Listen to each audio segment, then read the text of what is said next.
This is the Detroit Sports Podcast Network.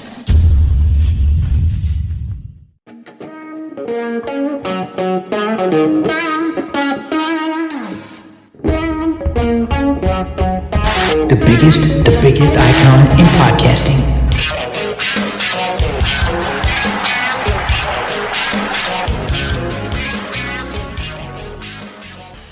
Thanks, everybody, for downloading the latest edition of Doc and Jock. It's podcasting time, baby. I am the Doc, John Macaroon. Joining me, as always, my cousin Adam, the Jock Strozinski. So let me share what happened on Tuesday morning. You wake up, you get that morning coffee after Monday with the Detroit Tigers and kind of wondering what was going to happen with the shortstop, and you started to hear that some of the big names were signing, and you're like, okay, maybe we're going to get that Christmas present. Maybe it's going to be announced that Carlos Correa is the guy, but it just didn't trend in that direction. I wake up, fire open the Twitter, and lo and behold, the Tigers broke the news at 1:30 in the morning. John Morosi, I was like, get the F out of town. That's what they did? Javier Baez, you disappointed the entire fan base. And here today to break it all down is my cousin Adam, the Jock Strozinski. And him and I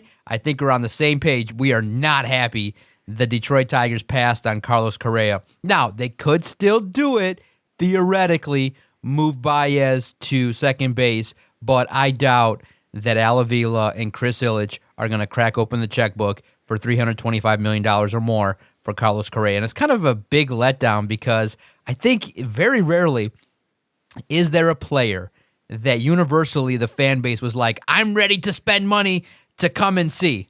It was Carlos Correa, one of the best shortstops, either 1 or 1A, the top prize free agent in all of 2021.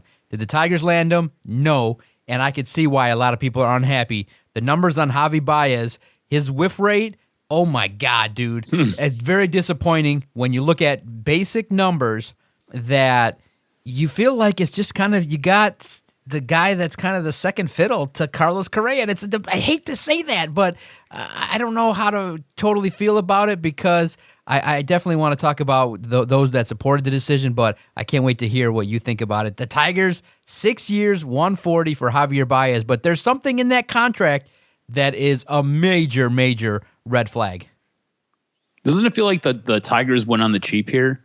Like, they came out and they talked all this stuff during the offseason and leading up towards the end of the season even, and then you have your chance to go get your guy. Like, there was a photo op taken where you had your general manager eating lunch with the prized free agent possession of the season. And yet the Tigers went out and they basically went through the bushel bin and they ended up with Javi Baez. Javi Baez, there's a reason that you're getting him at the deal that you're getting him at. It's because he's a locker room cancer. All of his batting statistics, they're all trending in the wrong direction. You talked about the whiff rate. I mean, this guy strikes out at a crazy clip. You think bringing him here to Detroit is going to fix that? How? Explain to me how that would fix anything. On top of that, I brought up that he's a locker room cancer. I mean, just go and take a look at what he did with the Mets last year. Look at how he alienated himself, alienated parts of his team, and alienated a fan base. He won an MVP with the Cubs. The Cubs didn't retain him. There was a reason he's not a Chicago Cub anymore. The Cubs haven't won anything in years. And this is a guy who helped them win a World Series, and they're like, yeah, we're good. We're going to pass on you. He's one of those guys where he just seems like he's not all there. Something's just a little bit off with him. And I don't think he's the guy that you necessarily want to bring into a young locker room and allow studs like Torkelson or Green to really have to grow up around and learn from. To me, it seems like the Tigers did what the Tigers do under Chris Ilitch. And it's just, we'll get the next best guy. You could have had the best guy, but we'll get the next best guy because he's a little bit cheaper.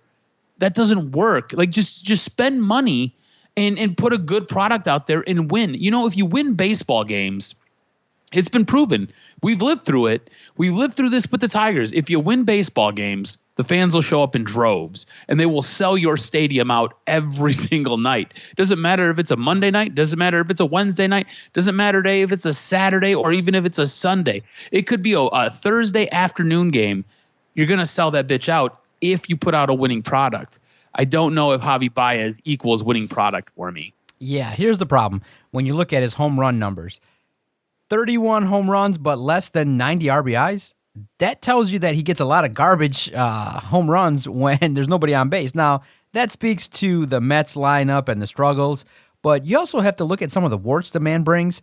I mean, the dude flicked off his own fans. And a very, very public photo that went viral. You look at it, the Cubs were very happy to move on from Javi Baez. But I want to ask you this. The Mets, too, for that fact. Yeah, there's talk that maybe they wanted him and things like that. But I'm wondering this. For those that say, look, let's not compare Javi Baez to Carlos Correa because you never had him. Let's just say that Javi Baez is a drastic upgrade to Nico Goodrum from what you had. So I know we're looking at what we could have had, the ultimate prize in Carlos Correa. But in the framework of the ball club, you've upgraded at shortstop. Now, is it enough? The key question is it enough collectively to get the Tigers into the playoffs? Probably not. You probably need another starting pitcher, maybe another bat that can get in here, somebody that can handle business. But I'll say this. It is at least an upgrade. It is somebody that has a bat that can potentially have a bop, has a power bat, and is a Gold Glove shortstop. So as far back as I think just 2020, he was a Gold Glove shortstop. So it's an upgrade defensively. Defensively, yes, definitely an upgrade. Yeah, and so he's got skills with the leather for sure. So he's just a head case in my estimation. Yeah, so you feel like the personality and the manner in which he conducts himself. Yeah, you hear all online that he had issues and potentially conflicts in the manner in which he conducted himself. I don't like that, but I kind of look at it like this, and here's a couple more silver linings. Overall, like you said, I'm in the same boat. I'm a kind of a person that says if the best guy's there that is going to commit for a decade and is 2 years younger, open the checkbook. Baez is 29 years old, and the metrics indicate that potentially he's going to strike out a lot more. But you could also argue that in today's baseball, in order to whack the baseball out of the ballpark 35 times, you're going to have to swing and miss. It's just how the game's going. And I know now the fans are not going to like 2 strikeouts a game, especially from somebody that has been given this much money. But I'll say this, the team got better. How much better? Did they get to the full potential better? No. But the team got better.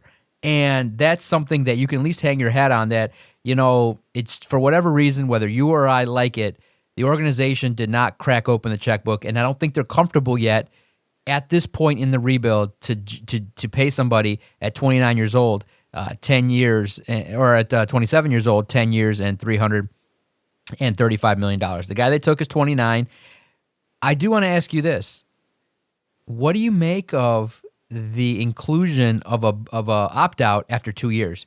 Because what it hints at is if Baez has 2 good years and he finds that, hey, a club like the Yankees or a club like the Dodgers, they want to bust open the checkbook and he can find an avenue where his agent says, yeah, there's someone, he could opt out. So is it something where you tell yourself maybe there's not the commitment from Baez to stick with the Tigers? Is this something that could potentially be a selfish situation that was included in this contract? See, I find it funny because I was going to ask you the same thing, and I was going to ask you it for a different reason. I find it funny because AJ Hinch has, 1 year left on his deal with the Tigers? So AJ Hinch is good up and through next year, and then you have all these players that they're bringing in who have 2-year opt-outs on their deals. To me, what it says to me is that the Detroit Tigers and Chris Ilitch aren't here to really play ball. They're here to put a semi-decent product on the field, try to entertain you, try to get you close. They're not here to win World Series. And if AJ Hinch goes, Javi Baez has a way out. the pitcher they just signed, I can't remember his name off the top of my head. He has a way out. Everybody's got a way out of here, except for the Tigers. If these guys all suck, like it doesn't do the Tigers any good to give them those opt-out clauses, because if Javi Baez if all of his numbers keep trending downwards, you're stuck with him for the next couple of years. I think the Tigers will take care of AJ Hinch. He's proven that he's a difference maker. Look, I hope no so. way. They have to. So. They have to. But like, don't you feel like AJ Hinch had to sign off on this deal, or should have at least been consulted on this? Like, if he's not, and I'm AJ Hinch, I'm pissed. You could have went and you could have got my guy. Instead, you give me the Walmart brand version of Carlos Correa. No, he had to have signed off on it, because I think that once AJ spoke with Correa, the market went up. I think the problem was not being aggressive and not getting Carlos Correa early when the number Done was early, yeah. when it was 10,300. Once he started seeing the others going, it was like, what? It went up. Carlos Correa is going to break the bank. He's going to make a massive amount of money, and I think potentially too there is. I'm hoping maybe the report comes out that, the Tigers offered 10 and 325, and he said, no, I don't want to go there. So, you're not hearing that just yet, but I'm hoping that, efforts were made to at least engage in a realistic offer for Carlos Correa. But it sucks, because you leave the situation feeling like you didn't do as much as you possibly could. You didn't turn over every single stone to bust open the bank. And I don't get it, because I felt like, and I tweeted it at Detroit Podcast, I felt like you could have made half of the money back over 2 years with the number of season tickets, with the number of jerseys you could have sold, with the amount of engagement that Carlos Correa would have had. They would have treated him like Miguel Cabrera. You could have had him doing this and that and put his name all over everything, Detroit Tigers. I felt like you could have branded Carlos Correa to make it where the contract felt like you spent $140 out of your pocket because of how much money you made. So it's just disappointing that, the fans who have waited patiently for this Detroit Tigers team to take the next step forward after a tough rebuild, a tough setback after a couple World Series appearances, to have it where you don't get the guy, you just kind of feel like, you just don't feel good. And that's weird too. It's going to put Javi Baez in a weird position, because, he's going to come in all bright-eyed and excited. And the fans, I think, are going to be quick to judge. I mean, he gets 5 strikeouts in 7. He gets 5 strikeouts in 7 plate appearances, and the fans are going to boo. And that might be very awkward and uncomfortable. I think he might get some awkward questions at the presser, like, how come you didn't get Carlos Correa? You might hear Carlos Correa's name more than Javi Baez. So I just hope maybe that he can take it as a personal challenge, get offended, and come in and really handle his business at shortstop and really take to the community and get some hits. But it's tough, man. It's tough. 29 years old. It's just, Al, why would, I would have actually just stuck with the guy that was in the minors. You hear this kid that's out there now, potentially he could be used as a trade chip. Maybe you just should have just rolled with that and really taken the heat, because this is just, 6 years, $140 million. You're still not spending, $30 million on a player, but you're still spending north of 24. So it's a lot of money. So we'll see how it goes. If you had the crystal ball out and you look at it, how do you think this is going to play out? Is this going to be good, or is Baez going to play the Tigers? I don't like Javi Baez. I think he, like you said, upgrade in the field, which will be good. I just think what he does at the plate is going to hurt this team, and I don't trust him to not ruin the chemistry in that locker room. And it really felt like the more and more the season went on last year, that team really grew close together, and it really seemed like they had a good thing going. It seemed like those guys were all pulling in the right direction.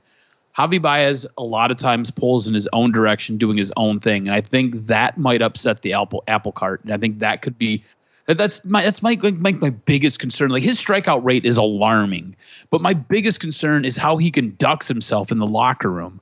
And that's the biggest issue I have. And I just don't think it ends well. I just do not believe it ends well, just because he strikes me as a bit of a head case. And I think my biggest frustration with this whole thing is it just feels like Chris Ilitch doesn't want to pony up the Bucks. Pony up the Bucks, man. Pony up.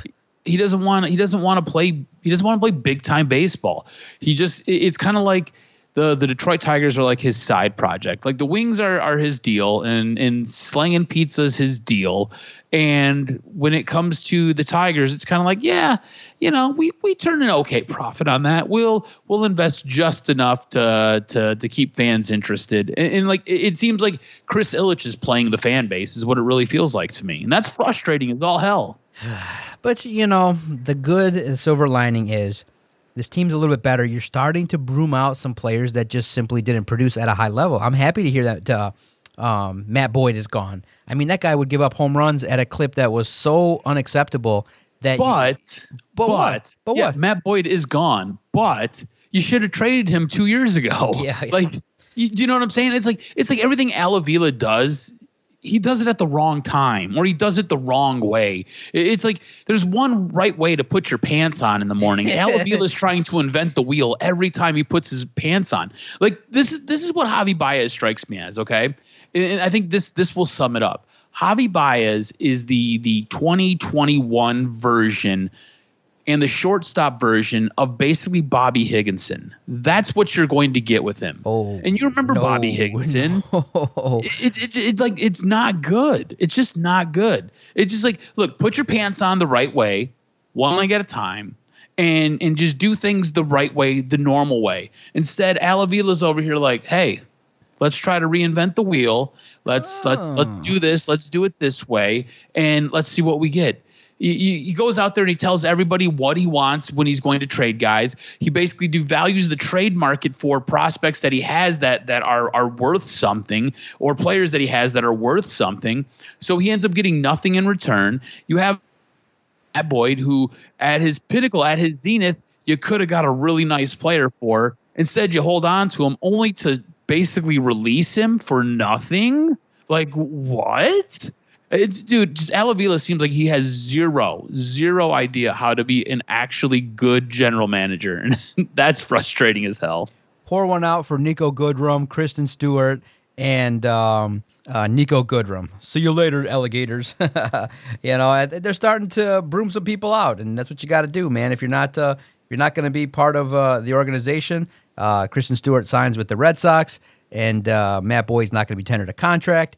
And Nico Goodrum, unfortunately, the utility guy that did not land a job in 2022 with the Tigers. So we'll see how it goes. We'll see how it plays out. But this has all the risk and potentially not the rewards that people are looking for. And I respect Matt Derry quite a bit.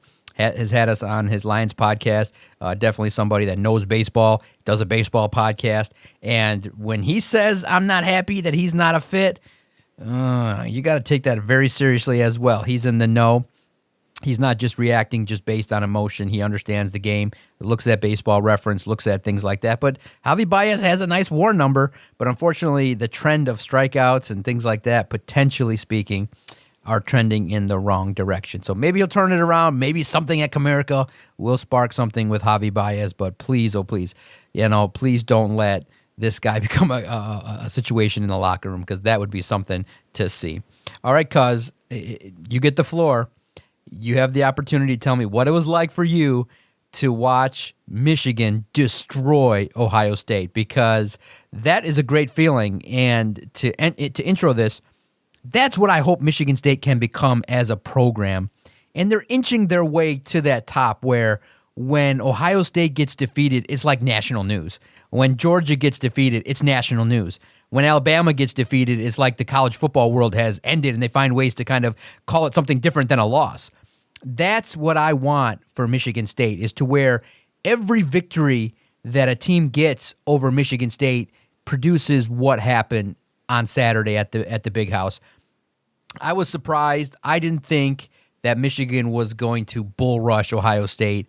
I knew that they had the attitude. I knew that they had the run game. I didn't know if they were going to actually be able to stand up to Ohio State when they did indeed fight back. And wow, they just came with an attitude and a mantra like they were starving to defeat Ohio State, and that was something cool to see. I'm unbiased. I have no, obviously I'll say I was not thrilled to see that, but I'll say this, watching it was cool to see at least Jim Harbaugh get a little bit of glimmer back, and for you to eat a little crow, because I don't think any Michigan supporter thought that it was going to look like that on the offensive line, on the defensive line. Aiden Hutchinson, they didn't think that performance was in it. To not only win, but to blow out Ohio State and Ryan Day, I think was something to behold. What was it like for you? Set the scene. What does it mean to you to see Michigan in the Big Ten title game? So that was the most efficient football game I think I've ever seen, both offensively, defensively, and special teams. That was the most complete, well-rounded. It was the most workmanlike, boring, but exhilarating football game I think I've ever watched. There was no real razzle-dazzle. There was no trick play. It was just hard hat, lunch pail work, and it was great. And it's the identity that I hope Michigan has going forward. I hope this game cements that foundation that Jim Harbaugh has been trying to build for the last 7 years. I hope what we've seen on Saturday is what this football team, what this football program is going to look like going forward. Now, I do have my apprehensions about that. We can talk about that in a little bit, but it was awesome. It was incredible to watch. Going in at halftime, I looked at my girlfriend and we were kind of talking about the game and talking about the score and about how workmanlike that first half looked. And we both looked at each other at the same time. We're like, well, when do they blow it? Like, you were waiting for the other shoe to drop the entire game. I never felt comfortable. Even when they had the game in complete control, I never felt comfortable up until they stopped Ohio State. I think it was with 2 or 3 minutes left in the game. At that time, I allowed myself to breathe a little bit of relief. And I was still clinching and I was still tight all the way up until that final possession when Michigan got the ball back. But it was incredible to watch. And I do have to eat some crow. I'm the guy who came on this podcast to start the year who said I was apathetic about this team. I didn't care about this team. I didn't want to watch this team. Unless you got a new coach, I was not investing my time in this team. It took until probably about the 6th or 7th game where I started to invest a little bit. And I really got invested with the Michigan State game, and we've seen how that happened. And I was pissed and I was annoyed. But they had everything to play for. It was all in front of them, and they didn't get derailed, and they didn't let that loss to Michigan State hang over them. They just continued to work and chip away. And what you kind of seen as the season rolled along was this team got better. This team got much more efficient in the red zone. This team looked much more complete the more and more that they played. And look, hats off to Jim Harbaugh. I'm a guy who wanted his head on a platter when the season started. I'm a guy who wanted his head on a platter 3 games into the season. I'm a guy who wanted his head on a platter after the Michigan State loss. And I said the only way that he can keep his job is if he goes out and beats Ohio State. I gave him little to no chance to beat Ohio State. He ends up beating Ohio State. This guy gets to keep his job. So look, I do have apprehensions. I think they win a Big Ten championship this year. I think they beat Iowa. Iowa is a team that's a little bit fluky, and it's exciting to be in this chair to have your team finally getting to the promised land, to be ranked number 2 in the CFP, to have a chance to play for a national championship. When me and you were messaging back and forth as the game was unfolding, I told you I haven't felt this since 1997. Sheesh. Like it's been that long since I've felt any type of exhilaration and anticipation for this team. Like, this team's had good seasons in the past, but I've not felt like this is a team that can win at an extremely high level and win at a caliber that is that is national championship relevant. And right now, I feel like this team's there. With the way that they run the ball and the way that defense bowed up in this game, it was incredible to watch. Like, they manhandled Ohio State, pushed them around the field. Ohio State's will was completely broken. And look, that team has three top wide receivers that are going to be playing on somebody's team at the very next level in the National Football League. And they have a quarterback who is a Heisman hopeful. So that's a good team. That's a good football team. And they obliterated them on offense. They obliterated them on defense. It was such a workman-like performance. I was so impressed. I'm so happy with what has transpired. I am. Let me put it to you like this: all is not forgiven with Jim Harbaugh. It takes a lot to wash away 7 years of sin. And that's what he's got on his record right now. He's got 7 years that he has to atone for. This is the first step at atoning for it. And you better beat Iowa. Ohio State, you get to the Big Ten championship game, and now you got to go make some noise in the college football playoff. Yeah, exactly. And you got to hope that Georgia goes to town on Alabama, and you maybe get the likes and get lucky to get the likes of Cincinnati or Oklahoma State. Now, the interesting aspect is, does Notre Dame factor in, depending on some losses? So Michigan could be. And I think the goal should realign. I mean, you now are at this point, and if you get the opportunity to, why not push a little bit further, get better? Definitely, for me, it'd be unbelievable if Michigan loses to Iowa and gets eliminated and doesn't make their way to the playoff, because that might reawaken those that say, okay, can Jim Harbaugh actually take a team that has some talent to the next level? But I think Iowa, unless Michigan collapses and just really has a trap game and overlooks Iowa, which I don't see because the prize is so big, I see the same level of energy. I think Michigan wants to walk off Indy's at Lucas Oil Stadium, and they want to walk off the Big Ten champion. So I expect it. It's a good feeling. You think winning the game against Ohio State is something? Wait till you feel what it feels like when the clock hits 0-0 and you're in the playoff. It's a special feeling, and I think that to have Michigan join it would be something. And I think for supporters of Jim Harbaugh, I think that it really does. For a coach that took a pay cut and now in this new landscape of college athletics, which we'll touch on briefly, it's good for the program, and it's good that Michigan's in it. We'll see how far they can take it. I'm of the opinion that with this squad, potentially speaking, if you just had the likes of a C.J. Stroud or just a little bit more of a quarterback situation, you could have a national title team. But, bro, even though I wrote there's opportunities, with a run game and a defense to have a chance to win it, Georgia looks good. If Georgia's on point, they're going to punch, and they're going to punch hard. That's one of the best defenses in the league, and they got a pass rush that borderlines on NFL quality. So they're going to come after you. So you have to punch, and you got to punch quickly. I don't know if Michigan can keep it up if they do get to the title game. So we'll see how it progresses. I think goals should shift. Expectations should change. And this is something that's amazing. Just to enjoy it. And like I told you, if you're going to watch the game on Saturday night, be around people that are Michigan supporters, because it makes it that much fun if they do indeed win it. Now, if they don't, it's going to be devastating. But it'll be fun to support the program with people that enjoy the team, because it's a special feeling. And it's unique because you realize, wow, how hard it is to get to the Final Four. And right now, Michigan ranks number 2 as it sits. Alabama 1.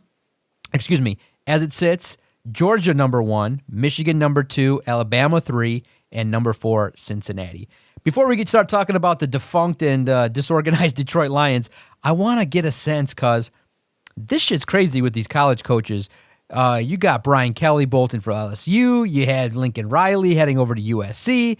You got Oklahoma that's just all butthurt, and they're like, what the hell's going on? You got Brian Kelly texting people at 10 o'clock. Sorry you heard the news, but I'm out. Heads like a 5-minute meeting with his players, and you start to hear about all the weird stuff that guy does. For me, I look at it like, I respect Kelly for the answer that he gave when he was asked if he was ever going to leave Notre Dame on his own volition. He said, no, but if a big fat contract comes, my wife's going to have to look at it. And that's the real scenario, in that the arms race, something potentially that was started by Matt Ishbia and boosters. This is what I've called the booster wars of 2021. And the money, did you see what perks Lincoln Riley gets? 2 homes paid for. They not only buy his home, they give him more than asking price. What the fuck kind of shit is that? And he gets unlimited use of a jet.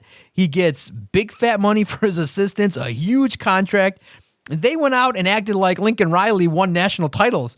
You get that much money for sniffing wins? I mean, holy cow, we should have went to become coaches. We should have figured out how to, grind for a couple of years. The coaching business is crazy, especially in college athletics. Mel Tucker is a discount, $95 million, And just like that, 3 weeks later, 2 coaches are trying to top it, and Notre Dame might have an opening, Oklahoma.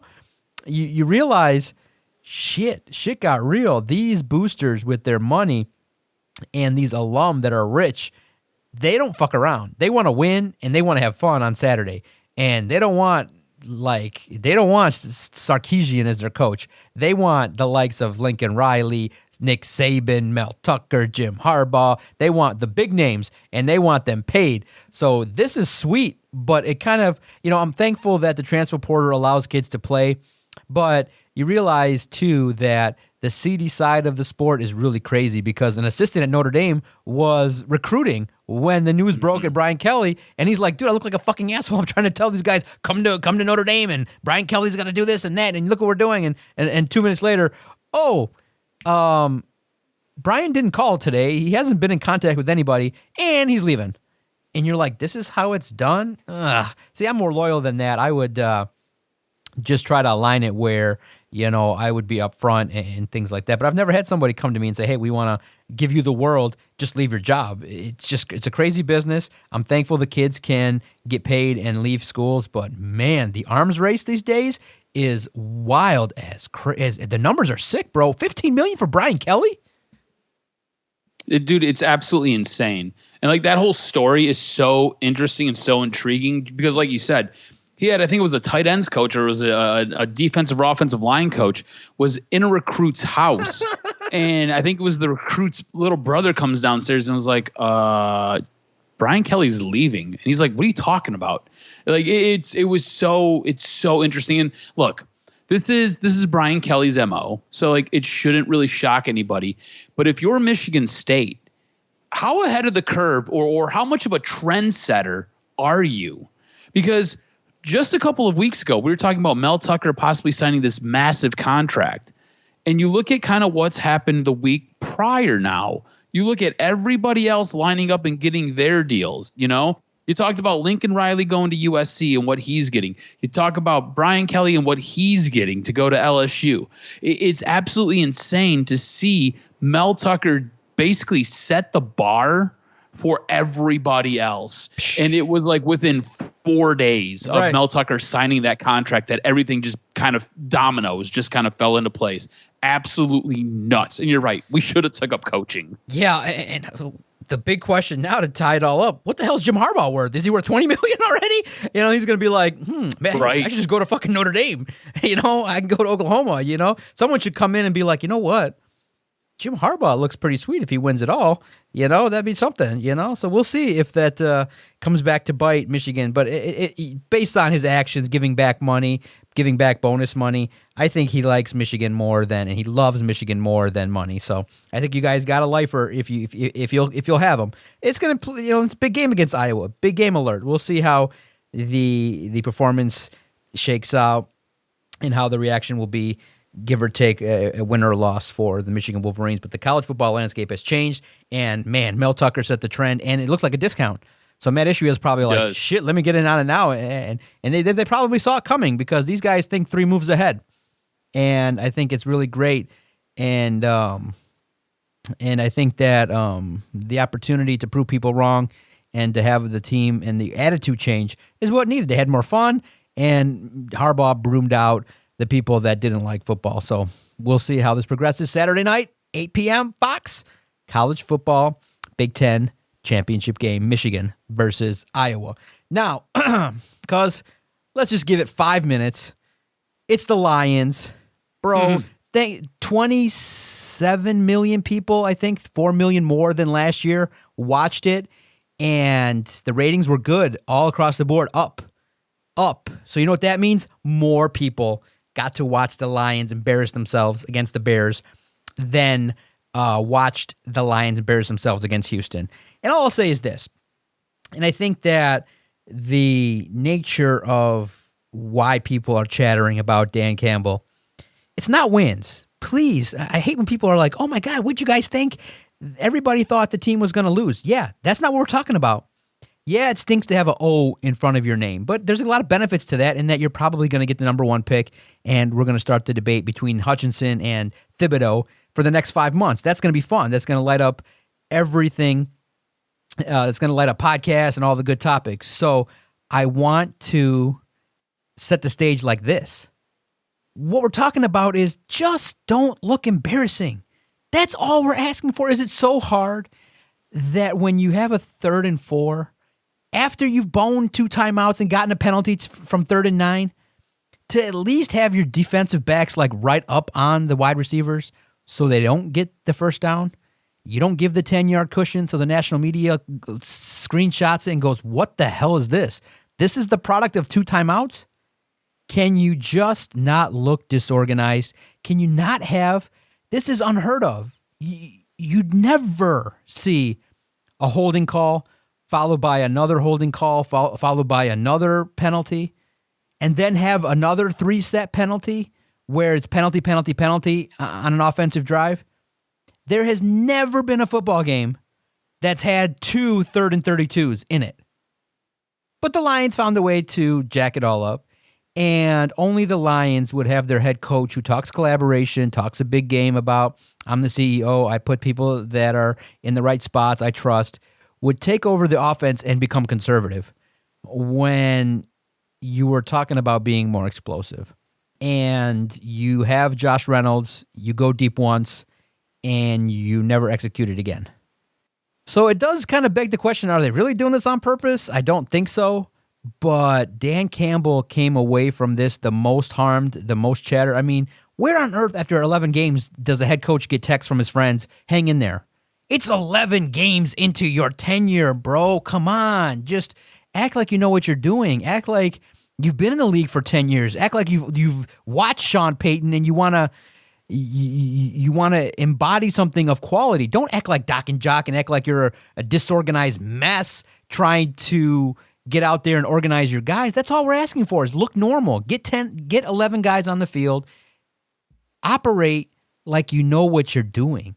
And it's not too soon to complain about Dan Campbell because what makes you think if he gets good players that it's going to change? He said it on a radio interview on Tuesday. The decision was like happening so fast and things like that. You got to be the one to slow the things down. You got to be the chess master and be one step ahead. You got to be somebody that when the rumors are that Matt Nagy's getting fired, you got to laugh and be like, okay, let's win this game so that Matt Nagy gets fired. You got to have that killer instinct. And I think that the free pass that he's gotten potentially this year, because he knows 6 years, it's just a free pass. He could go winless. He's not getting fired. I think that expectation is something that is really concerning. What we saw on Thanksgiving was concerning, and he's got to turn it around. He can't look like that. It's embarrassing at the highest level, and the whole country saw it yet again, and it was warranted. All the smack talk that arose was warranted. This is one of those things where going into the year, the bar was set so low. Just look normal, right? So low. Right, that was it. That was what we talked about. We said, what we need to see from the players is that they buy in and that there's growth. We got the buy-in. Like, you can see these guys buy into them. We haven't really seen any of the growth. Like, offensively, it looks like they are taking steps backwards. Defensively, they look like they're a much better team. But they can't close. You also needed to see with Dan Campbell, he needed to show you that he looked the part. He needed to show you that he wasn't the master at X's and O's, but he got it. He could manage a game. The game was never too big for him. He wasn't going to have his Jim Schwartz moment. He wasn't going to have his Marty Morningwig moment. He wasn't going to have his Jim Caldwell moment. And through how many weeks are we into now? What, 12 weeks now? This is week 13 because they're going to play the 12th game. So we're heading into week 13 now, and through 12 games, he has shown you on multiple occasions that he's had those moments. And I'm a huge supporter of Dan Campbell. I want Dan Campbell to succeed like nobody's business. But Dan Campbell has cost this team games. This team has been in line to get a victory, and Dan Campbell himself has screwed it up. And I don't know if you've noticed this or not, but since he's taken over the play calling for the offense, It seems like those red flag moments have been happening at a greater clip, happening much more often. And it's because his attention is diverted to running this crap offense. Right. Look, you're not good enough at being a head coach yet, and you're not good enough at being a play caller because you've never done it before. You can't do both at the same time. You have to give those duties to somebody else. And hey, sorry you feel like you're better than Anthony Lynn, but you know what? You're not. Right, exactly. You picked Anthony Lynn to be your offensive coordinator. Let him do his job. You do your job. You basically handle things going on in the game. That way you're not calling 2 timeouts at the end of a game and basically giving the Bears a first down so they can execute. You know, you need to be better. You need to be bigger, and you need to show that the game isn't too big for you and isn't moving too fast for you. Because you know what? I just went through and I named a litany of coaches that have had that happen to them. And I haven't even got through all of them. Right now, you are just another name in that long succession line of bad coaches that the Detroit Lions get and have had. At this point, he is obviously a position coach masquerading as a head football coach. And it's like Halloween over there in Allen Park every single week as Dan Campbell comes in playing the head coach. Yeah. Because what you're getting on the field is not head coach material. That's not NFL material. Red flag after red flag. Bro, and it was juxtaposed, right? Because what do we all do on Thanksgiving? Dude, I was into the bourbon heavy. I was like, this is fun. I was after work. All the reports are there. Boom, get to the place. And you start enjoying football, and you're like, Dallas and the Raiders are lighting it up offensively. Wow. This is fun. This is entertaining. There's deep passes. There's competitiveness. There's yards after the catch. There's routes that look like, a bunch formation and someone, hey, the tight ends are used. And it's just, how do you not, bro, the Lions would be 6-5 if they scored 20 points. That's how good the defense, 6-5. What kind of offense is so antiquated that can't get better in football? What are you practicing? That means the route depth, the route trees, the route combinations, the scheme is horrible. These guys can't run anything, and you're not giving your team any opportunity. And then the worst case scenario that came about is that DeAndre Swift is hurt. And that's really not good news because he was on the verge of having an explosive campaign and really putting together a nice stretch. Now he potentially could be out with a shoulder sprain. So it's unfortunate at the highest levels that you're not seeing the makings of a football team and an identity. Yeah, they try hard. Yeah, the defense is out there, but you're not also playing explosive offenses. The Rams took advantage. The Packers took advantage. You were able to stop the Bears, who have a coach that's on his way out, the Browns, who are struggling mightily, and the Steelers, who are heading in the wrong direction. So there's also some trends that are out there in regards to the pressure. Do you realize this season sat up for them to at least have 4 wins on the year? Yeah. Like you just went through it. They set up to have at least that. I don't care about that in regards to the fact that, okay, maybe you're going to get the game-changing defensive end that will bring the pressure finally, that can anchor your defense, maybe make everybody better. I'm okay with that.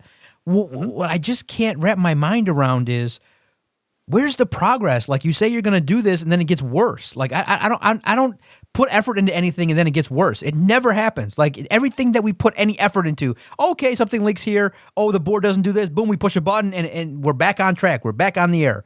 I've never put effort. I've never, ever put effort where you go, okay, I have to do this, and then the situation got worse.